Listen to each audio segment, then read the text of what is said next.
Good afternoon. Today I warmly welcome Prime Minister Კვირიკაშვილი to Brussels. Again, welcome, Gheorghi. And let me use this opportunity to congratulate you on your reappointment as Prime Minister. I have enjoyed working with you during the last year, and I now look forward to building on our good cooperation. The recent parliamentary election in Georgia were competitive and respected fundamental freedoms. It was a true success for Georgia's democracy, and I thank the Prime Minister for his government's dedication to ensuring such an outcome.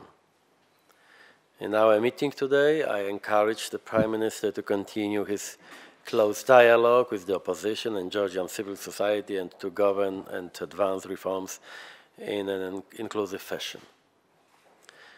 In today's talks, we discussed the strong relations between Georgia and the European Union. I paid tribute to Georgia's ambitious reform program under the AADCFTA for the benefit of Georgia and EU-Georgia relations. The EU will continue to assist you in this process. I also want to thank Georgia for being a strong partner in the Eastern Partnership. I look forward to setting further common objectives for this cooperation and our next Eastern Partnership Summit in November next year. And let me also take this opportunity to thank Georgia for its continued contributions to EU crisis management operations, assisting us in advancing EU foreign and security policy objectives. When it comes to visa-free travel for Georgians, all member states confirmed last October the assessment that Georgia has met all the required benchmarks.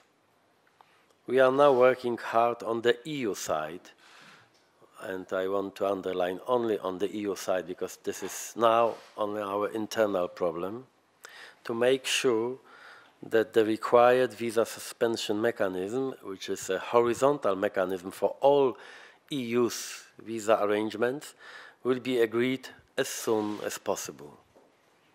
Georgia deserves a timely and positive finalization of this process. Finally, let me express my concern about the recent ratification of the so-called agreement between Russia and the Georgian breakaway region of Abkhazia on military cooperation. For the EU, it is clear that this agreement violates international law, including the principle of the inviolability of Georgia's sovereignty, territorial integrity, and internationally recognized borders. It has no legal status for the European Union. We are committed to a peaceful resolution of the conflict in Georgia, including through our co-chairmanship on the Geneva International Discussions and the EU Monitoring Mission. In short, the EU will remain firm in its support of the territorial integrity of Georgia. Thank you. Thank you, Gheorghi. Thank you very much, President Tusk, dear Donald, dear friend. This is a very important visit for us, and I'm very pleased to be here.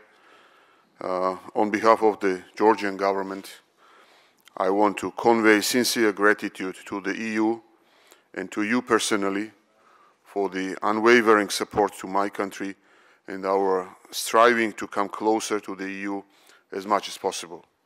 Our commitment remains unchanged. We continue intensive and targeted reforms to bring our country in line with the best EU norms and standards. We look forward to the revised association agenda that will guide our work for the next 4 years to come. On this line, I would like to refer to the first association implementation report on Georgia published by the EU a few days ago, which provides a valid proof of Georgia's substantial progress towards political association and economic integration.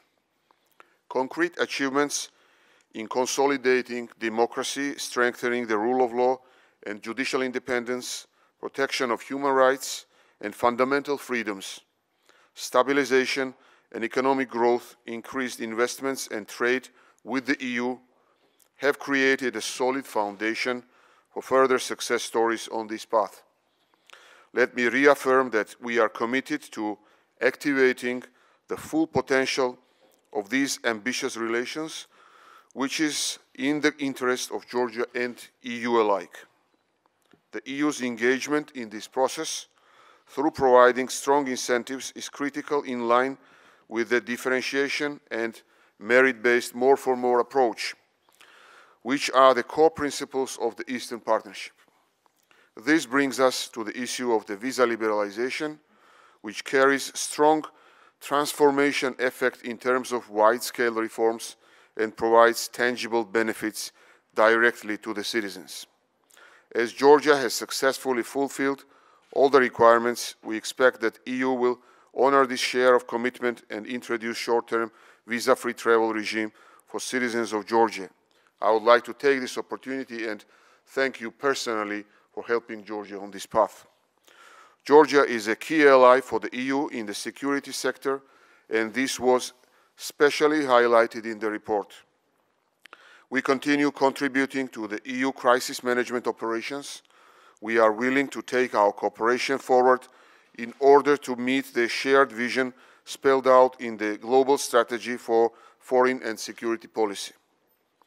We highly value the EU's firm support for Georgia's territorial integrity within its internationally recognized borders.